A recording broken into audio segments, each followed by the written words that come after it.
Filling in the gaps to our story here, we actually pick up in Chinatown.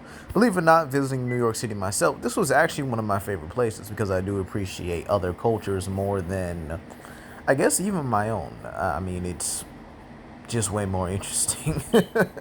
But obviously, this is New York City, and obviously, a lot of things have changed since the Hunters have been terrorizing the city and the new flame organization, or cult, excuse me, just tearing things up here.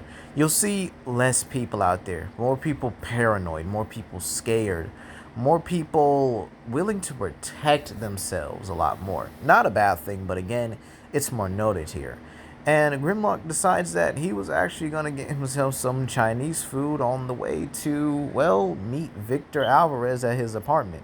However, Victor actually meets him outside instead here, calling his name over and over again, and this would obviously attract more people, to which it kind of does get on Grimlock's nerves here, because again, he understands that his job pretty much entails a lot more for, I guess you could say, his own it's pretty much his own fault that he's famous, is what I'm trying to say here. And this is where, yes, I know he looks like powerman in this one, but it's the best I could really do. Victor Alvarez isn't really a well-known character in Marvel. He's more of a background one, but again, he does have his own moments here. However, back to the story. Power Man, or Victor here, actually just goes over some of his favorite matches here, to which this draws a large crowd, and they actually begin to play some of their own favorite matches with him, to which Grimlock then again has to sign autographs and everything, take selfies and all that, and he does actually miss the endeavor, him being able to actually train, overpower, and even bond with these creatures, such as his time with the Metriacanthosaurus pack. Being able to bond with all three of them and even being able to wrestle with them actually helped his bond. It pretty much also helped him learn how to control his strength. Excuse me.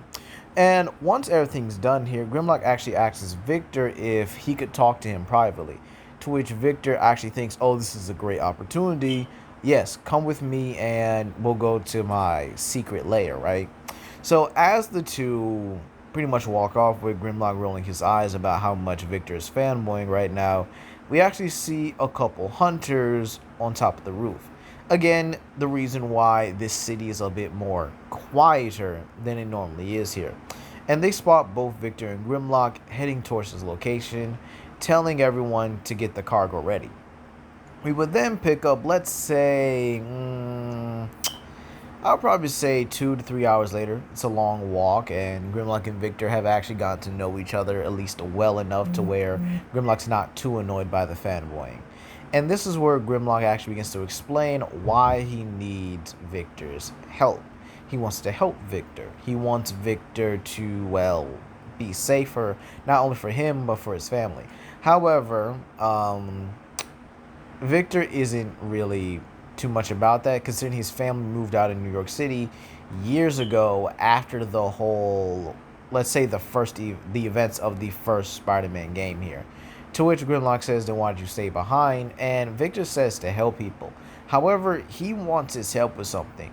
And as Grimlock turns his back for a bit to make sure they weren't followed, Victor actually goes on to don his own suit and calls himself Power Man. To which Grimlock kind of looks at him like it's a corny name, until Victor actually demonstrates his chi manipulation, him being able to increase his size, power, strength, and stamina with an attack. And this is where Grimlock tells him to come at him. To which, without any hesitation, Victor agrees to this, and he straight up launches a chi-based punch, to which Grimlock actually tanks it without any injury and knocks Victor back. He tells him to come at him again, to which Victor uses it to now increase his size to where he's tall enough to put Grimlock in a, well, headlock. By the way, this is Scorponok doing this to Grimlock back in the gladiatorial days, so enjoy. To which Grimlock simply breaks out, and holding back, mind you, and controlling the level of intensity the flame has, unleashes a fire punch and, well, just simply knocks Victor on his butt like it's nothing. To which Grimlock says, you have a lot, and I mean a lot, to learn. And Victor tries to get up, and Grimlock tells him, okay, you might need to stay down. I might have hit you a little bit harder than, than he had originally let on. And Victor then increases the size of his arm, amplifies it with chi, and tries to rock Grimlock with so much force that it at least causes a shockwave to go through the building. Grimlock isn't really fazed by this, but it's enough to trigger something, and he begins to beat down Victor just maliciously until he is able to regain himself and apologizes for that. To which Victor says, yeah, he kind of deserved it. And to which Grimlock helps him up and says that he should be able to train him if he allows it. However, they need to get moving immediately. To which, while that happens, they both hear an explosion behind them, and out pops the Rhino. However, Grimlock can smell something's different about him. His armor, his alloy, it's very different. And yes, Rhino is a bit upgraded here. I do think that would be appropriate concerning in the last chapter, which, both of these chapters do take place in the same day, or at least in the same couple of days here. But again, if you remember, Rhino was pretty much controlled by Kraven, or at least tamed by Kraven. And so I do think he would have a much stronger and a much more different suit here. And Rhino takes advantage of Grimlock telling Victor to get out of there, and would punch him so hard that he goes through the building and, well, into the harbor behind it. So yeah, he gets punched pretty good here. Now Rhino then goes on to try and, well, go through the hole that he made on the other side of the building. However, Victor goes on to try and confront him the best he can, and he utilizes this moment to get a chi-based punch in, which does manage to stagger this upgraded Rhino here.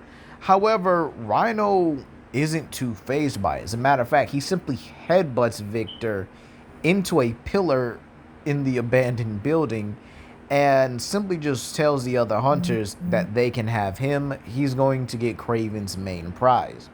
To which the hunters all jump in with their snipers, their swords, their spears, knives, their different classes and everything.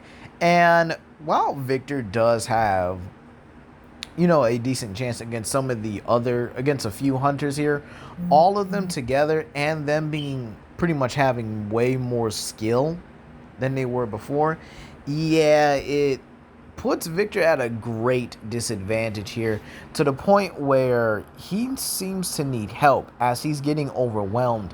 They're not even using their lethal rounds here because, again, they don't see Victor as a major threat. Back with Rhino, and doesn't this look cool though for a minute? Like, just imagine the Sinister Six in GTA 5. That would actually be pretty funny. But back with Rhino, he's actually looking around the more dock area of the harbor, wondering where Goliath or Grimlock is here. And believe it or not, he was saved by Miles. Now, I do think Miles would have definitely been tracking Grimlock's whereabouts, as I think at this point in the story, he definitely wants to reconcile with his cousin. And believe it or not, he's the one to save him. Being able to get him at least a decent margin away from the Rhino here, they both actually talk to each other for a minute, trying to play it off as he's Spider-Man and a civilian. However, Grimlock simply just takes off his mask, at least where no one can see it, and pretty much says that he knew it was him. To which Miles is a little bit taken aback, but they both apologize to each other for how they last exchanged with each other, what they happened, and explaining their points of it. To where both of them agreed that they would simply just have to move on for it as a family. To which Miles, gets his mask back on, and Grimlock pretty much cracks his back, as Rhino did, hurt him a decent bit here with that new armor.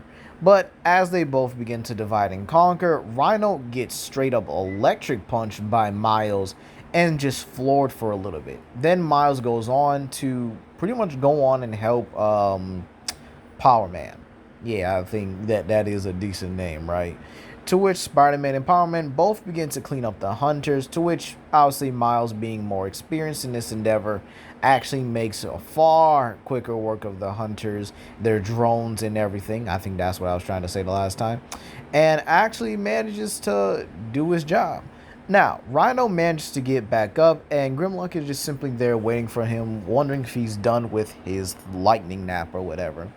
And Rhino is visibly, and I mean visibly pissed off, saying that he's coming with him the easy way or the hard way. To which Rhino actually tries to grab, punch, and slam Goliath here. However, he's just outmaneuvering him in his human form. And then proceeds to clock Rhino like it's absolutely nothing. Now, yes, he is using a fire punch this time, not really holding too much back on him, but enough not to kill him unless he really feels like it, you know? However, Goliath decides to have a charge off with Rhino, actually taunting the big guy in it. And he's not in his Goliath form or his beast form here. He's still in his human form, mind you. However, he and Rhino both charge at each other full speed. And this time, another evolutionary happens. Goliath begins to build flames around him as he makes an impact with Rhino. And believe it or not, this actually, again, confirms that Goliath is getting stronger. First a fire punch, and now a whole flame charge, right? And Rhino, actually weighing more, is able to dig himself deeper into the ground and manages to just slightly overpower it. However, before he can actually smash Goliath into anything, he turns into his beast form and then begins to push back Rhino. And it's not even a slow pushback either. It's a full force sprint, all right? The speed that it happens, and when they both collide into a nearby brick wall that was just in the area. I mean, you guys saw the area earlier. It should be pretty simple here.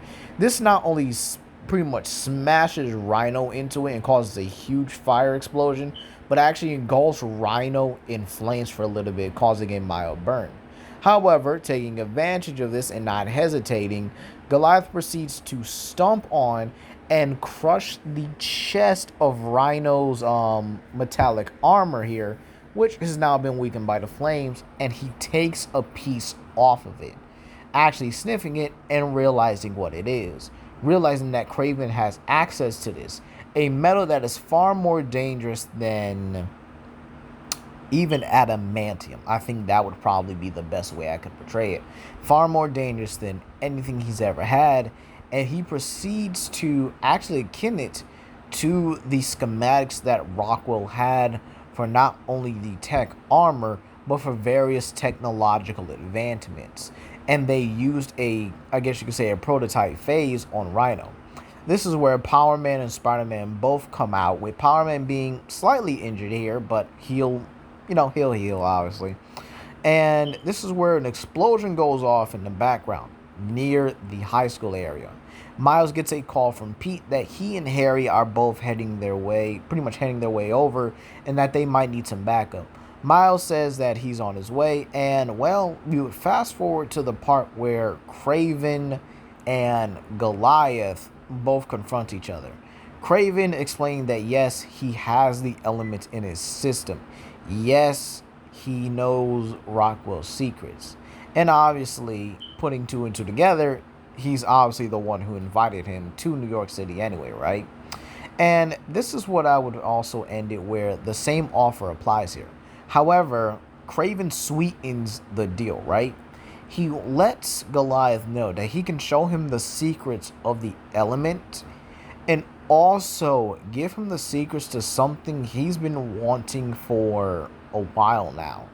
The secrets of the Titans themselves. Where are they? What are they capable of? Kraven says he'll give him everything if he comes with him. And believe it or not, Grimlock turns right into his human form and says he has a deal. And that's where we're going to leave it off here today, you guys. Please comment down below, like and subscribe, and share it with your friends. And I hope you guys are ready for the next chapter. Peace.